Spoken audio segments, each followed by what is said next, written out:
Good morning, everybody. Everyone good? Good to see you. So my name's Vincent, and I know we've never met, but I'm really excited to be here.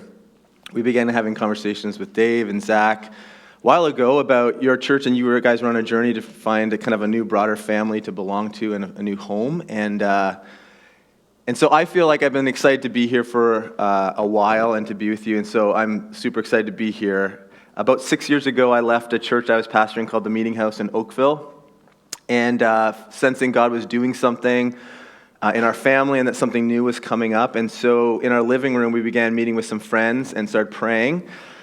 And out of that, we planted this church in Oakville called Reunion, still part of the same BIC Church of Canada denomination. We planted this church. And then lo and behold, other kind of things started happening around us as other people who were also interested in innovating and creating new spaces for people who were interested in the life and teachings of Jesus, who were open spiritually and curious, began forming. And so now, kind of 5-6 years later, we have a group of churches across Canada. We have a little map here. We have a group of churches across Canada from Richmond, BC to St. John's, Newfoundland, and a bunch in the Ontario area, and obviously we got some filling in to do, but we continue to pray that God would help us as a denomination, as a network of churches, figure out what it means to bring new kind of spiritual communities into new cities across Canada. And then you'll see kind of at the top right there, Kuwait, which maybe feels like really strange for a Canadian denomination, and it is. So I got an email a couple years ago. Actually, it was through Instagram, a direct message through Instagram from this guy who said he's in Kuwait. And you ever get one of those emails where it's like, I got $50 million, if you help me, like you're going to get like 30% of this or something? Felt like it was one of those kind of like really random, crazy things. And I replied back to him, found out this guy's name was Peter, and we began this conversation. And there was this church, it's kind of a church that's meeting in Kuwait City that is not registered with the government, underground kind of. Like 100 people from all over the world who are in the country for teaching, education, oil, banking, all kinds of reasons. And this church had formed. And they weren't connected with anyone. They were looking for affiliation. They had been following us somehow online, got connected with us. And so now this Canadian denomination, as we pray and plant churches across Canada, has a church in Kuwait, which is really, really crazy. The first time I went to Kuwait, I remember I had a number of Zoom calls with Peter. All these calls back and forth. And then the first time I went to visit him a couple years ago, I was landing in the airport. I'd never been in the Middle East before, landing in the airport, and I was about to exit the airport, and I had this thought dawn on me. It didn't hit me until I was already in Kuwait. Like, I don't know if this is like a huge hoax. Like, what if this guy actually isn't in Kuwait? Walked out the doors, he was there. It's all been good since. So anyways, long ramble. I'm just so happy to be here. So glad that we get to call each other a family. And as Dave was talking to us about, as we were talking about coming and visiting, knowing that you guys are starting this series, began last month, looking at spiritual disciplines, rhythms, practices of what it means to kind of push in and lean into Jesus and be formed and shaped by Him. I'm really excited to have some time to share with you some things that we have been learning over the last number of years. The church I was pastoring in Oakville, we worked through this a couple years ago together and found it to be not only really exciting and something that kind of gave us a new sense of life with Jesus, but something that was really, really difficult as well. Really, really challenging. I think it's called discipline, a spiritual discipline for a reason. It's like you don't just fall into it easily. It takes work and intentionality. So today we're going to talk about silence and solitude. But let me start with this. So I just want to talk about the idea of sleeping first. So not because I'm tired. I know clocks changed, but I had a good sleep last night. I hope you had a good rest. Everyone feeling okay? I don't feel like you guys are all super tired. But let me just talk about sleep for a second. So when I was a little kid, I wanted to be really, really quiet when I went to sleep. I loved the idea of it being quiet, but I didn't want it to be too dark.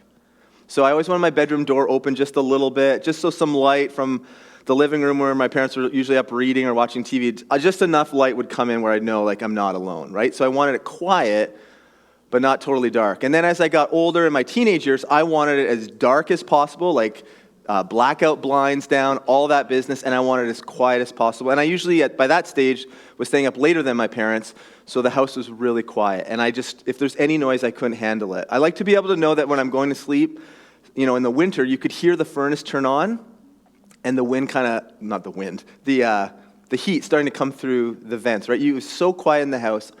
I used to love that. If it was too noisy or if there's any light, I had a hard time sleeping. Now I'm in this really weird zone of life. Maybe some of you get this, but I still like it really dark. I really want it to be dark. But if it's too quiet, I can't sleep. Anyone else like that? So I'm like one of those, we're that family who have like fans going in their room. We're not alone, right? Come on. So we have a ceiling fan, which is, I guess, good for air circulation, but it doesn't really make any noise. So we have an additional fan on a bedside table that makes noise. And if that's not on, I can't sleep. So even when I travel, if I'm at a hotel, I try to figure out how to make sure that like heating or air conditioning, whatever, that fan is on all the time. I know it's terrible for the environment. That's a talk for another day. But I want to have that going the whole time. Or if there's a bathroom fan, I want that running the whole time. It's even tipped to the point as a family that a few years ago, we were going on this cruise together. We booked like this little cabin, all 5 of us. We have 3 kids, 3 teenagers. We're all going to cram into one room. And we're like, okay, so how's this all going to work? So we're going to pack a fan. So we put it in our suitcase, showed up there. I'm like, that's not a big deal. It's just a fan. We're going to plug it in. It will help us all sleep.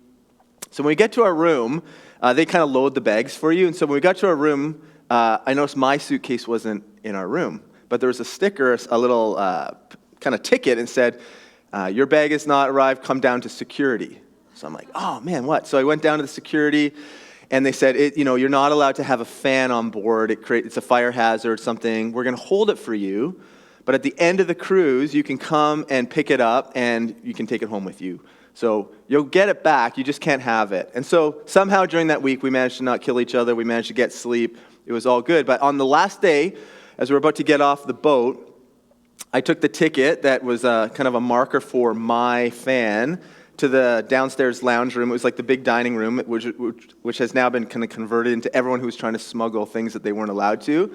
So there's this whole lineup of people, and so I was just kind of watching, like, what were people trying to get on here? Mostly it was alcohol, right? So lots of people were like picking up bottles of alcohol because they were trying to sneak it in different ways because they didn't want to pay for it on the boat. Most people. But then I would say like 1 in 10, it was like a fan.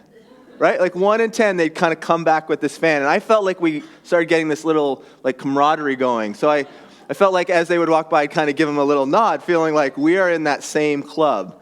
Got my fan, I didn't feel so embarrassed. But I can't sleep if it's too quiet. Something about me, if it's too quiet, I can't do it. And I think on a spiritual level, some of us, maybe if you stop and think about it, if it gets too quiet on a spiritual level, it's really, really difficult for us to just be. We're so used to being busy, productive, finding our identity in what we produce, that when we stop and are still and are quiet, we don't know what to do with that. Why is that? Isn't it so weird that when we just stop and find stillness with God, it feels so uncomfortable? Maybe you're not in that place. Maybe you're like, no, that quiet solitude for me is a beautiful thing. I don't struggle with that at all. But I think for many of us, the idea of stopping and being still is so foreign to our culture. We're always in this rat race of doing and doing and doing and doing. And even on a spiritual level, we want to always have something going in the background like a fan because it allows us to kind of always be distracted. We're not fully present because there's always something a little more going on. So that's what I want to talk to you about today. I want to look at the life of Jesus and just pull out, we're going to go pretty quickly through it, a number of times where we see examples of Jesus withdrawing, pulling himself back to be alone and to be quiet and to be with the Father. Now, when you look at it, as we go through it, you'll notice that it's not just in one kind of a circumstance. It's just not like when life was difficult, here's what he did. Right? Because sometimes for us, our practice may be when things get really hard, then we'll seek to have some time with God. But as we're going to go through with Jesus, we're going to see these different rhythms, these different ways he did this, and recognize that, I hope you'll recognize that this was part of a rhythm of life for Jesus. It was part of like his daily rhythm, and we get these snapshots as we read through the Gospels. So if you want, we're going to kind of roll through them pretty quickly together. Just a note too, when you think of silence and solitude, sometimes if you're reading about it, they get lumped into one idea, like solitude equals being alone on your own. It doesn't mean being lonely though. So solitude does mean withdrawing and pulling back, but it's not connected to loneliness. And then silence is this idea of no kind of noise and even kind of holding back the desire for us to speak. Right? Because sometimes when we want to spend time with God, we want to fill all the air with our own voice. Because then when we stop speaking, we don't know who we are anymore. It's so ingrained into us to constantly be doing and saying. So let's read through these things. some examples from the life of Jesus. So in Matthew chapter 4, we're going to roll. So I'll give you a little context as we go, but here's kind of something that's been going on. Jesus has just been baptized. He's about to begin his earthly ministry. There had been this affirmation from the Father saying, "This is my Son who makes me very pleased in what he's going to do." And immediately after his baptism, Jesus is pulled out and led by the Spirit, it says, into the wilderness. Now we know, if you know the story, it's for like trial and temptation. But there's a sense that before Jesus began his prominent earthly ministry and work, he has this extended period of solitude and quiet and being alone. It's interesting. Jesus pulls out by himself for this intense time. And then if you keep going in Matthew's gospel, Matthew chapter 14, we read this really interesting account where John, who had baptized Jesus, was in prison by the king, and in a weird kind of twisted series of events, he ends up losing his life. He ends up being beheaded. It's this wish that the birthday girl wants. She wants to have his head on a plate, which, another series on how to know if your kids are screwed up. That might be something to talk about. But John ends up being beheaded, and then we read when the news reaches Jesus of the loss of life, it says this in Matthew 14:13, "As soon as Jesus heard the news, he left in a boat to a remote area to be alone." So in this period of not only preparing for something new, but also in this period of receiving some sad and disappointing news, something that he had this relationship, they were family. And upon hearing of John's death, he withdraws and pulls back. And then shortly right thereafter, continuing in Matthew chapter 14, the crowds are always finding Jesus. They're following him. So after this really intense time of teaching, of healing, feeding 5,000, which it kind of records the men, say maybe 10 or 12,000 people, this miraculous feeding of people. Jesus has just been pouring himself out, pouring himself out, pouring himself out. It says this in verse 22 and 23. Immediately after this, Jesus insisted that his disciples get back into the boat and cross to the other side of the lake while he sent the people home. After sending them home, he went up into the hills by himself to pray. Night fell while he was there, alone. So he's poured himself out. He's given. What does he need to do? He needs to pull back. He needs to have time on his own. He needs to be by himself, and he needs to pray.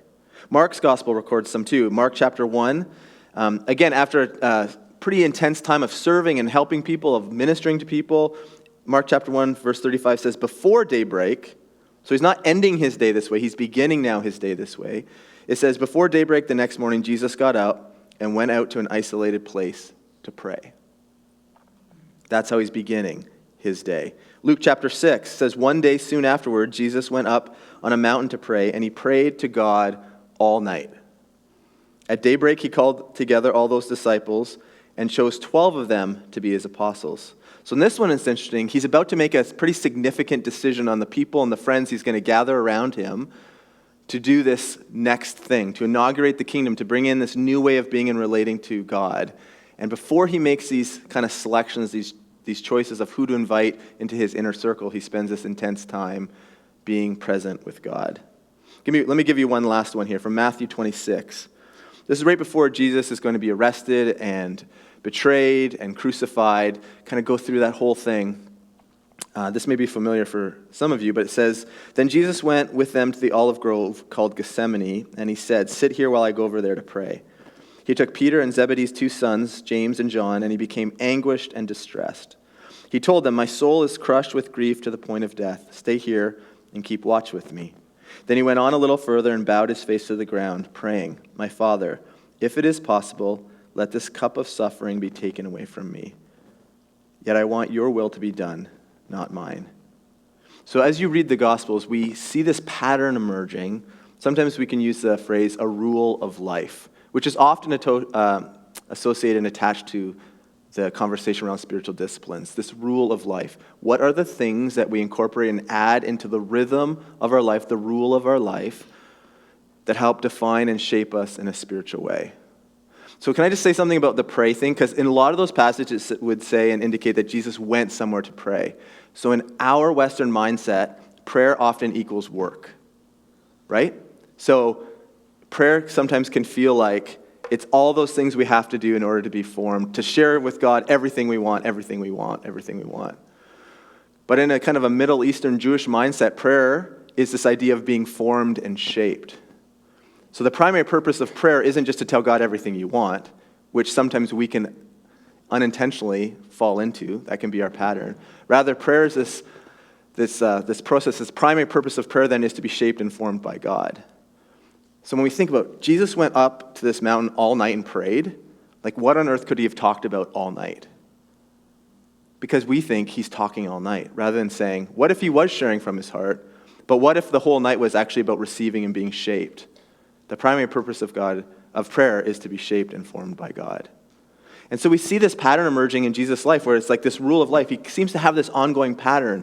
So when he's about to do something significant, he withdraws and prays. When he's about to make a big decision, he withdraws and prays. When he learns terrible news about the loss of a family member and friend, he withdraws and prays. We see this over and over in the life of Jesus, this pattern. So for those of us here, as we have this conversation around disciplines, if you've chosen to follow Jesus, if you'd say, I'm a follower of Jesus, then it might be good for us to stop and say, so what was the rhythm and pattern of life for Jesus, and how then should that inform the way we do life? And if you're just kind of open and curious and wondering who Jesus was, and that's what brings you here today, that's cool too. We would say that the way Jesus acts and operates is our model for life. And so if he's doing this, what might that mean for us in our own rule of life, our own idea of silence and solitude and spiritual disciplines? Gary Thomas, in his book Sacred Pathways, says this: all I know is that it's in those solitary moments that colors regain their brightness, truth regains its clarity, and reality loses its fog. There's something in the quiet, in the stillness, in the waiting, where everything finds a new perspective again. We get clarity. There was that movie years ago, I just lost what it was called, where it's all black and white. Tobey Maguire's in it. It's all black and white, and then something happens, and then everything becomes color again. Pleasantville. Yeah, thank you.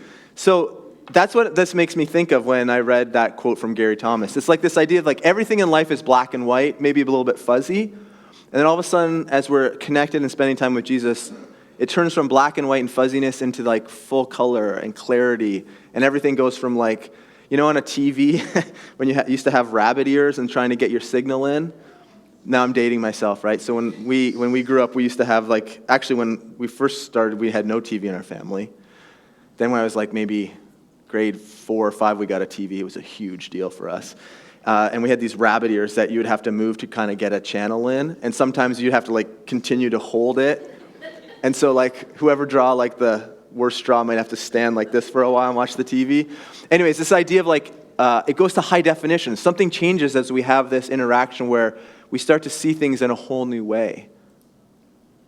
Is that what was going on for Jesus? Was there something about withdrawing and being quiet and praying and spending time with the Father that allowed him to have a new perspective, to find clarity for things that were black and white and maybe obscure, to find new definition and meaning, and he had a new sense of understanding?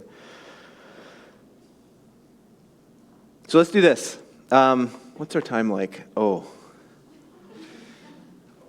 Okay, we are going to do it. Okay, so I want everyone just be comfortable. Wherever you're sitting, just sit comfortably. Okay, and I want you to close your eyes.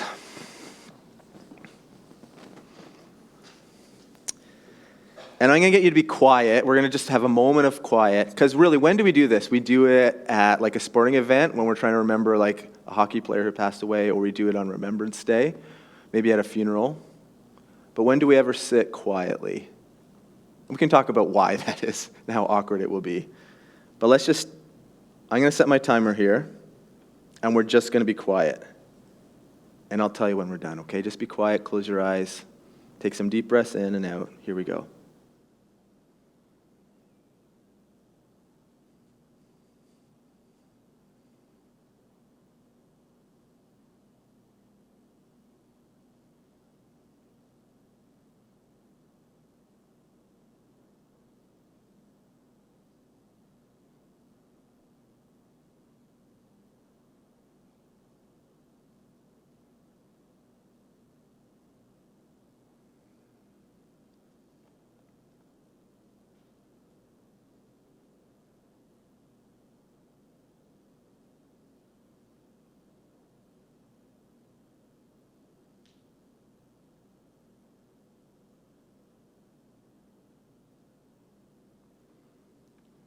Okay, how long do you think that was?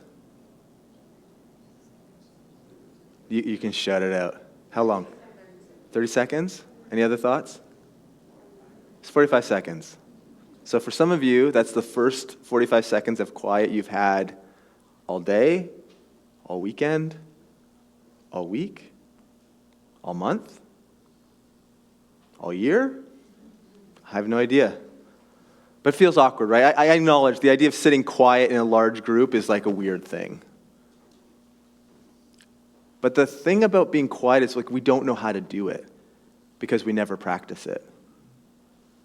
We always have that fan spinning in the background. There always needs to be some kind of activity and action going on because we don't know what to do with ourselves. Who would describe themselves as an introvert? Throw up your hand. Which I know for an introvert is a huge, huge ask.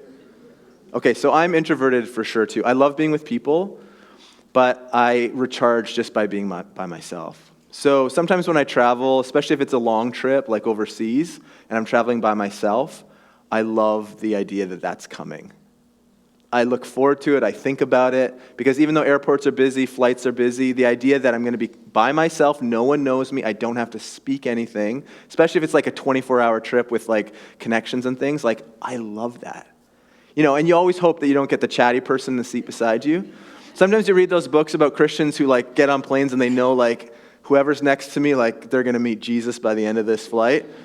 That's not me. Like I'm like universal sign of like don't talk to me. The movie starts as soon as I buckle my seatbelt, you know? I just love the idea of like just being in my own little bubble. I recharge that way. I have a good friend on the other hand who's complete opposite end of the spectrum. He recently was telling us about this trip he went on. They went down to a timeshare thing in the U.S., and when he got there and they were checking in, he saw this guy in front of them in line, and so he didn't really know him, but he just kind of noticed him. And then later on, a day or two later, he noticed the same guy, so they kind of said hi, exchanged pleasantries, and then he bumped into him again at the pool, and then they started up this conversation, and then one night they were over at the grills that you can use, and they're barbecuing some food, and they had this whole thing, and they ended up having dinner together, and he was telling me about how wonderful this was, that he was away on vacation, he met these new people, and as he's telling me this story, I'm like, this is the worst possible thing in the world. Like, how on earth would you go away and then want to, like, spend time with people you don't even know and you'll never see again? So I'm a terrible Christian. He's a great Christian. But the idea of that, like, that just, like, freaks me out. So depending on your wiring and your personality, the idea of isolation, of silence and solitude hits us in different ways. If you're an introvert, you're like, this sounds like the best discipline in the world. I just can't wait to be by myself. The thing, though, is the spiritual discipline of silence and solitude isn't just about being away from people and not saying anything. There's intentionality to it. The whole point of it is that you're learning to how to connect with God, to be changed and transformed by Him while you're still, while you're away, while you're quiet. So to think, I'm not doing anything, no one's talking to me, I'm not saying anything, I must be really good at this spiritual discipline, unless you're connecting it back to transformation and relationship with God, you're missing the main part. For extroverts, on the other end of the spectrum, the idea of silence and solitude as a discipline probably sounds like horrendous to you. The idea of stopping, slowing down, being quiet just feels like the worst possible thing. For you, the challenge will be just to stop, just to be quiet, just to like convince yourself that there's something good that can come at the other end of that discipline. That's going to be the hard thing. Depending on your wiring and your personality, that ends up happening. There's this quote by Ruth Haley Barton when she's talking about this. She says, "In silence and solitude, we stop believing our own press." In silence and solitude, we stop believing our own press. So think about the things that give you a sense of identity on who you are. Who are those voices? What are those things? What kind of fuels your sense of identity and purpose and mission? What are those external voices and factors? And what are they saying to you?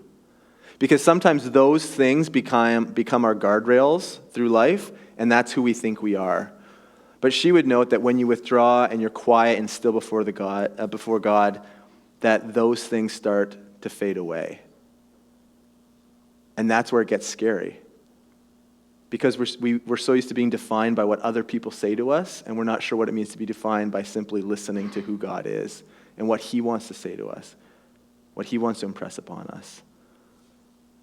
And we stop believing our own press. So if we feel like, man, I got it, I'm doing great, if that's kind of the voices we're hearing, then sometimes it can be challenging to stop because then we're confronted with our own cracks, the places where we do have brokenness and needs help and healing and surrender.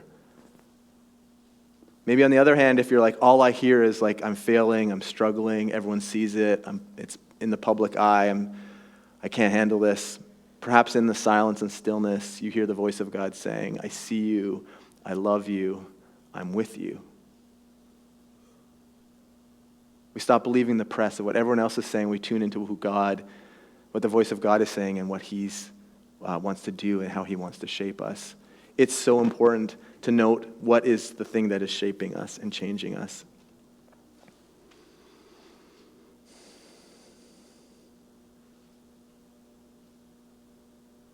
Okay, here's what I want to do. We're not rushing too much here, so here's what I want to do. So at the church I've led for the last 6 years, we have this regular practice of listening to each other, which I know if that's not part of your rhythm, it can feel very, very strange. But let me just explain it before I send you to have a little bit of a conversation with the people around you. Here's why we're doing it. Again, recognizing some extroverts are like, finally, we get to talk. This is so great. And other people are like, oh my gosh, this is the worst. Here's why we do it. Because while I'm trying to guide and have a conversation, while I've been thinking about some of these things for a while, I'm preparing to kind of lead us in this conversation, we recognize that God is present leading us by His Spirit. Some of the songs we sang, the prayers that were offered when my sister was leading us, like there are things that we recognize to be true, that God is present with us, with His people, and guiding us by His Spirit.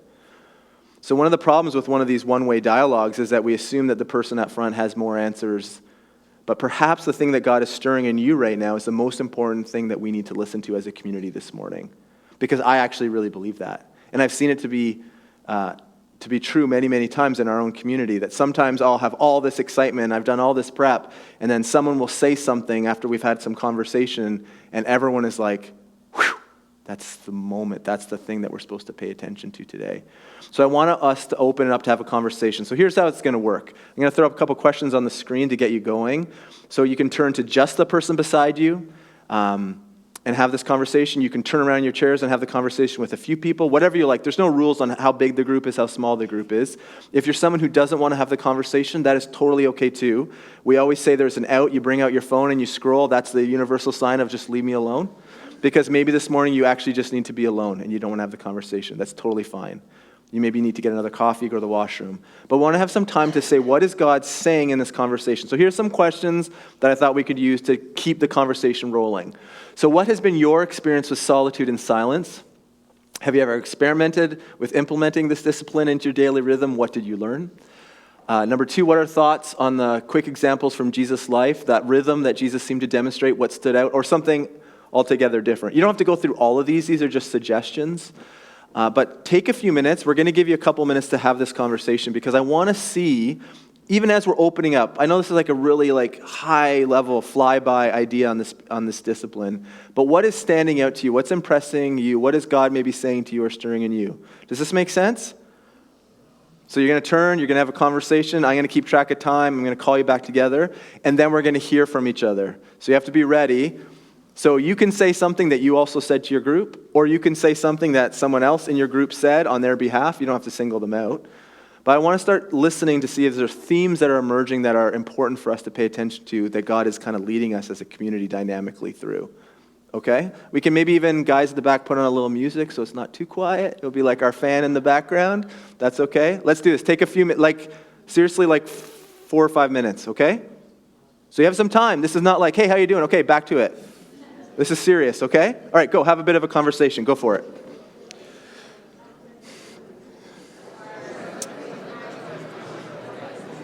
All right, I'm going to call you back together here. Sorry to interrupt your conversations. Just going to interrupt. And let's just take a minute now just to listen to each other. So the key here is to be concise and to the point. But if there's something that you were talking about in your group that was raised, maybe even a theme that a few people agreed to, can you just voice that on behalf of your group and we'll see what was standing out, what's been going on? So anybody, just say it loud enough so that we can hear together. So whenever you're in solitude and silence, your mind Right. How do you bring yourself back? Because there's always triggers that you're moving away from the silence. Yeah. Yeah, maybe even in that 45 seconds we had as we're trying to be still, our minds probably jump to something, right? We always jump to the next thing. So there's this thing often people will use called centering prayer, where it'll be like a word or a phrase that they will always use that when they are aware that they're drifting, it helps them bring them back. It helps bring them back to the center. So sometimes people would just use the word Jesus. Jesus. So for me, I have to be a bit more explicit. I have to be a bit more focused. So I often would say, Jesus, I'm here and I'm listening. And then my mind would go, Jesus, I'm here and I'm listening. And I was joking about it in the beginning, that it's being a discipline, because it really is. Probably in the first season of trying this, it will feel so foreign and so strange because we're so used to being active and producing that it'll feel like, what's the point in this? But I would encourage you to give it a try. Sometimes the thing about spiritual disciplines is try them out. Work with them, exercise them, see what God teaches you through them. And then 15 seconds of being able to be focused before having to center back may turn into 30 seconds, may turn into a minute or 2 minutes. But there's nothing wrong. It's not bad if you say, Jesus, I'm here and I'm listening. Jesus, I'm here and I'm listening. That's true. Our minds jump all over the place. Thanks for saying that. What else? One of the guys in our group mentioned he finds this easier when he's out in nature and creation. Beautiful. It made me think, why do I think solitude means being in a black room in the back? That's a lot harder than noticing the trees. Yeah. I thought that was a good point. That's a great point. So, yeah, your actual physical setting, what does that have to contribute to our sense of silence and quiet before God? Yeah, solitude doesn't have to be in this bleak room with nothing else going on. Maybe going through a walk through the valley. Maybe you're actually still physically moving, right? Maybe we have to keep going like kids who sometimes need to learn by being on the bouncy ball at their desk. So it allows them to focus. Maybe you need to be moving, or maybe you need to be still. We're all different that way. But sometimes, in nature, it can inspire us to connect in a different way. I love that. Jesus, I'm here and I'm listening, even as you're in nature. Yeah. I think it needs a topic. So either it comes through reading scripture Yeah. that has a point to it, or or you're having a conversation and listening to what other people are saying, maybe even giving you advice on how you should change or what you need to do. Yeah. God speaking through them, and then when you take time to reflect on that. But I think you need a point. Right. Like, to me, Jesus, I'm here and listening. I would just be thinking of, well, when am I going to say that again? Yeah. So I time it out like there's Totally. So when it comes from reflection of something, so if you're walking in nature, and you see a beautiful bird, you praise him because you've seen, there's a topic of it. Right. Topic. And maybe once that topic, maybe then Jesus can then invade a little better after you've kind of experienced some element of praise, maybe, or Wonderful. That's true. Think about the examples we gave from Jesus' own life, right? So at the loss of a family member and friend, I can imagine when he pulls away to have time by himself, what the theme of that prayer and that time is. It's loss, it's grief, it's frustration. Maybe it's prayers like, God, where are you? How are you present in this? It feels so unfair. When he's making a big decision, I'm sure that was a theme of what he was spending his time doing, praying, listening, waiting. As we're walking through nature, colors regain their clarity. Something new pops around us. Having a focus and intention. I think that's wonderful. Amazing. What else? Yeah, right here. I think one topic that came up was the amount of time. Mm. Where I'm an extrovert, and 5 minutes at the end of my day is pretty good for me. Yeah. And she was talking about how 2 hours. Right, 5 minutes is like, we barely even started, man. Yeah, but that feels like an eternity. Yeah. There's no rule. There's full permission here for when you experiment with it to listen to who God has created you to be, even in your physical wiring. But our default is always to go the easiest path, right? The path of least resistance. So I would encourage you that if you're like, man, 2 minutes or 5 minutes is tough, start there and then see what it means to expand that and to see what God might say as you have prolonged time. Or if it's like an hour or whatever. 24 hours. Oh, 24 hours. So maybe our sister's challenge is to see how the voice of the community is important to your own learning too. No, I'm just totally joking. That's good. Pay attention to your own rhythms and try to move into it as a discipline. When you start exercising, I like to go for runs. I remember the first time I tried to run like a 3-kilometer loop, dying, Then you can add it. You can go. And I know sometimes that's a bad illustration, breaks down for people who hate the idea of running.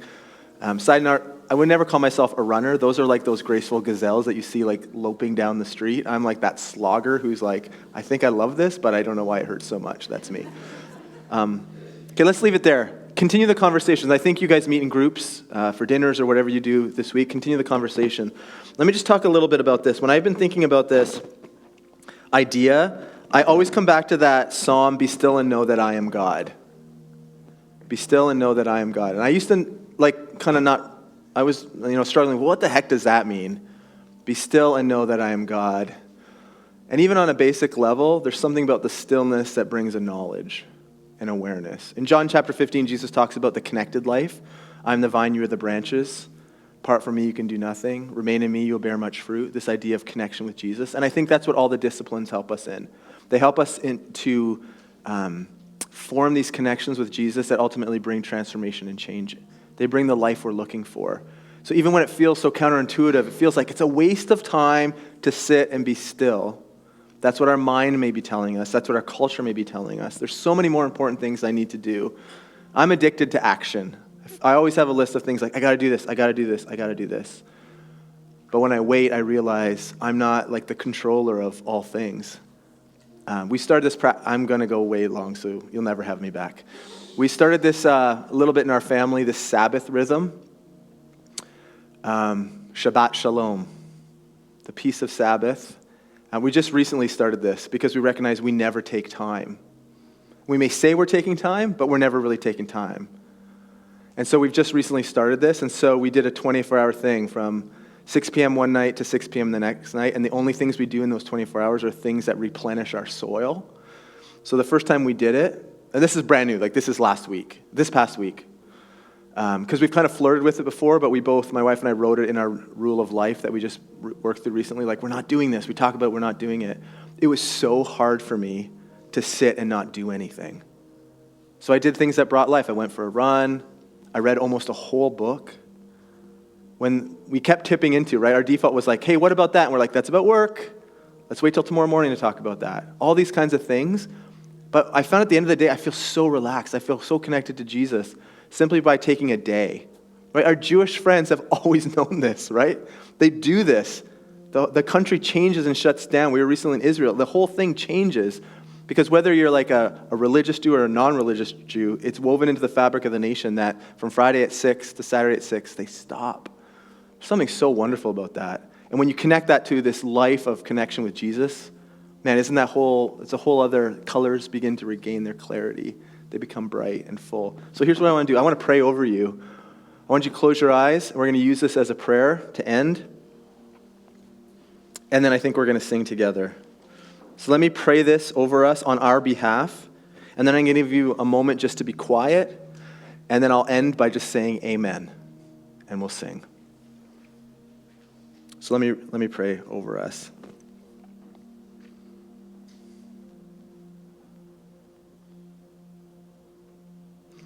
So Jesus, through your Spirit who is present with us, this moment is for you.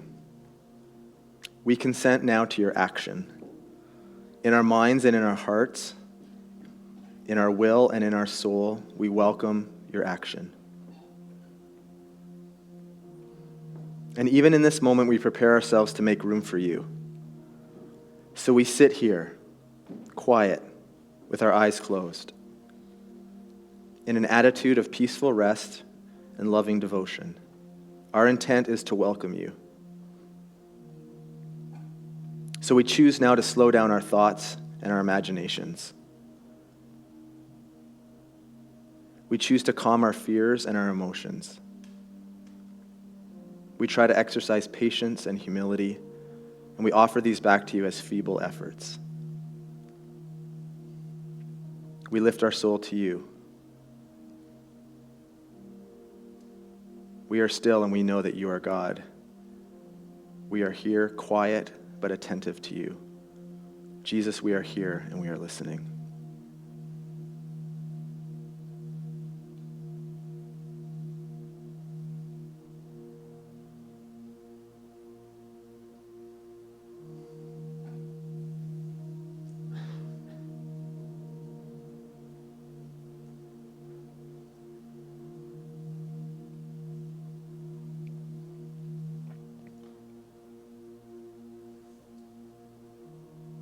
The peace of Christ go with you. Amen.